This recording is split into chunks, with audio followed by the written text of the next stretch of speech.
Hello everybody, welcome to Talk About Houses. I'm Todd. I'm Juana. So today's video, we're going to talk about some takeaways from 2022 based on a report that CoreLogic just put out. It's going to summarize some very interesting things that we have been basically talking about for the last year. Right.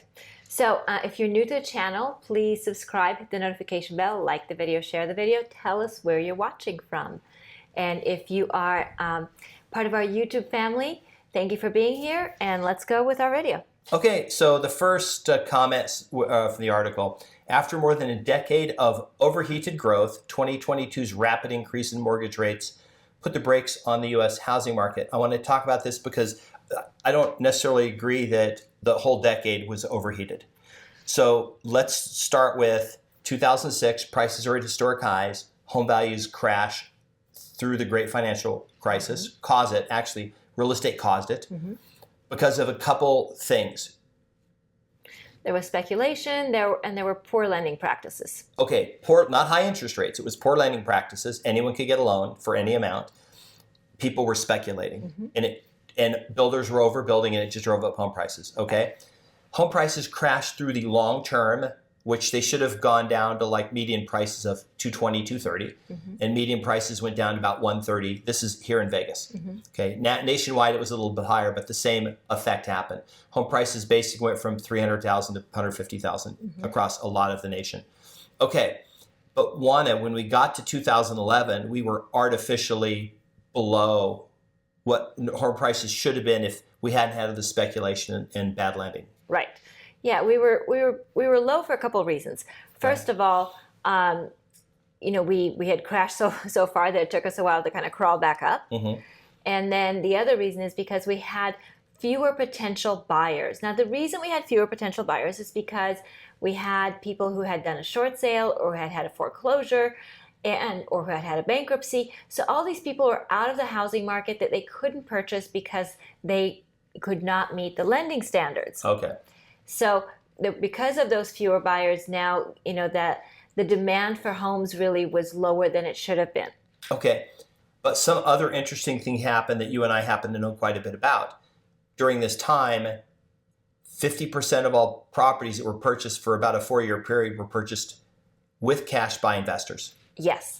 So let's talk about that, because that's what happened a decade ago is affecting the market now in a way that's preventing it from having a massive downside that people projected but didn't happen. And they're like, why didn't this happen? And we've said before that these investors have sort of shored up the market. Exactly. So those investors, so that half the market, like Todd said, was purchase cash. So when half the market doesn't have any debt, that is a lot of support for the market. What's interesting is that trend didn't really go away as home prices increased. I mean, it wasn't 50% of the market, but it was still a substantial portion of the market that continued to be cash purchases, much more so than it had been before the real estate crisis. So now when we went into 2020, 2021, even 2022, we were still seeing a lot of cash purchases. Now, these cash purchases were not the same people as before in as great a number. So it wasn't necessarily somebody who owned 1 or 2 properties. It was some of those people too, but it was also, of course, the institutional investors that were purchasing properties. But it doesn't really matter whether it's you and I purchasing a property cash or it's an institutional investor purchasing a property cash. The net effect is the same, right? Because there's still all the support where we are not sensitive to interest rates, and we are not sensitive to the volatility of the market the way somebody who has debt on the property would be sensitive to that. Okay, so the people buying cash back then, or the people watching the video, the people buying cash over the last 4 to 6 years were institutions. They were. There were still regular people, but by and large, the largest segment of the cash purchasers were institutions. Okay, so we're going to go to this next quote from the article. It says, home price growth declined significantly between spring and fall. So according to the data from CoreLogic, U.S. year-over-year home price growth reached 20.1% in April 2022. What that means is from April 2021 to April 22, home prices went up 20%. But that change started dropping. So November to November, they have 8.6% was the November to November. So November of last year, home prices were still up 8.6%. Yes, they're down from June because home prices have declined. They're making a correction back to something that's a little bit more reasonable. But a lot of that's been driven by one thing. What's the one thing that's driven the change in the last 6 months? Interest rates. Interest rates. Okay. Now we're going to jump in the next one. Mortgage performance is healthier than ever. And this ever means ever. CoreLogic's most recent loan performance index shows that despite 2022 surge in mortgage rates, almost all borrowers were able to meet the monthly payments during the year. So you bought a house at any 96+% of people who are homeowners that have loans, right? They're locked in at some really super low monthly payment rate. So whatever your equity is, you could walk up there, knock on their door and say your house is worth zero. They're not forced to sell. They'd say, okay, fine, I'll just keep paying my $800 a month mortgage payment instead of paying $2,000 a month rent, right? Right.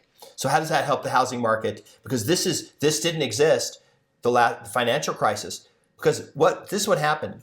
This is called mimetic behavior. People see something that happened in the past, they expect it to happen again, and because they believe that behavior is copied.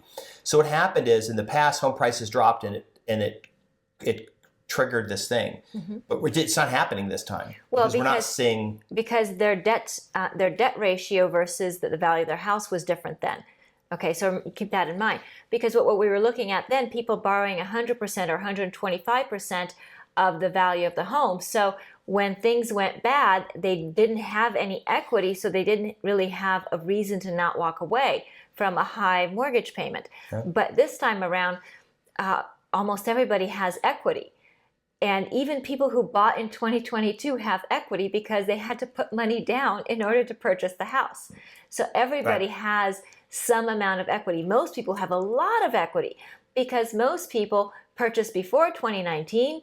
So most people have a lot of equity because even though home prices have gone down in the last few months, when you go back to before 2019 and you compare those home values, the values today, the values today are substantially higher than they were 2019 and before. So most people purchased their homes before 2019, so they have a lot of equity. So that's the reason why this is different than it was back then. Okay, the other thing that's different, and I've got another slide here that's pretty cool.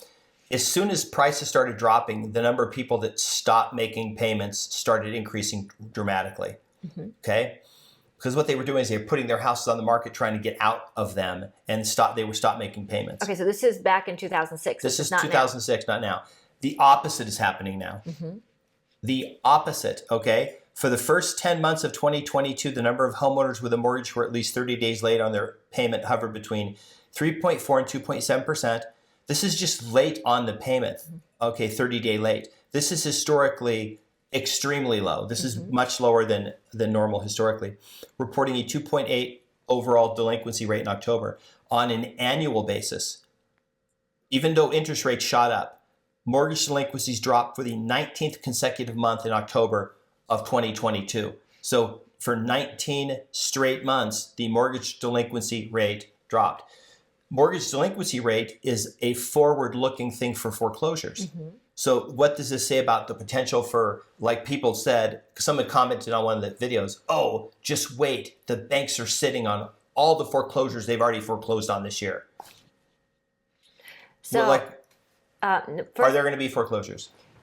There will always be foreclosures, even in an appreciating market where year over year we appreciated 20%, there were still foreclosures. So there will always be foreclosures because circumstances are such that that happens. However, foreclosures en masse are highly unlikely because, like I said, nearly everyone has equity. So when you have equity, you have choices. And your choice is to stay in the home and continue to make the payments, or sell the property and make the bank whole and put some money in your pocket. Now, most people, particularly if they're experiencing a financial hardship, they are unlikely to sell because they understand that their mortgage payment is likely less than they would pay in rent.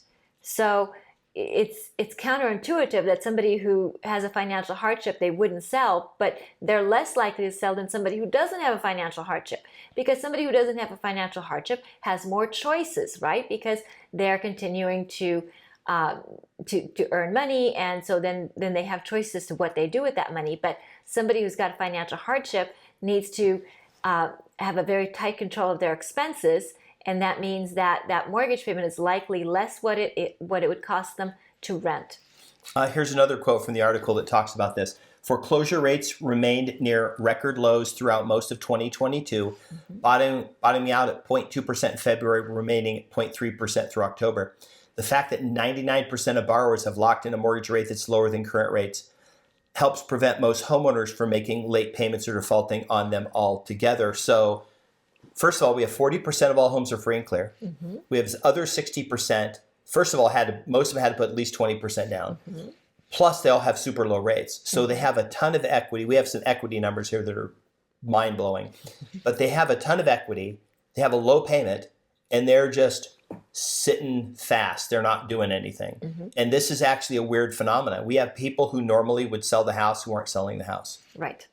Which is another reason why we talked about this before. Inventory nationally is starting to drop like a rock, meaning the number of available homes for purchase in an MLS for actively for sale in Vegas, in the city of Las Vegas, has dropped 20% since the end of November. In 2 months, has dropped 20%. Right. Sellers don't have to sell. They're sitting on the sidelines until the market gets to a point that they feel resembles what value they think they should be extracting from their home. The average person made $64,000 of equity in 2021 and 2022 in their house. Now, some of that's been given up. Some of that number has been given up. But the average person who had a house probably made more money in equity than certainly they did in the stock market. The NASDAQ's down 34%. And all right. And remember, if you're an investor and you bought a house, even if it's down 8%, you probably have made 8% rent. So you're still at break. You still haven't lost money. You're still better off. You get all the other benefits of that. Right. Okay. Here's another quote from the article.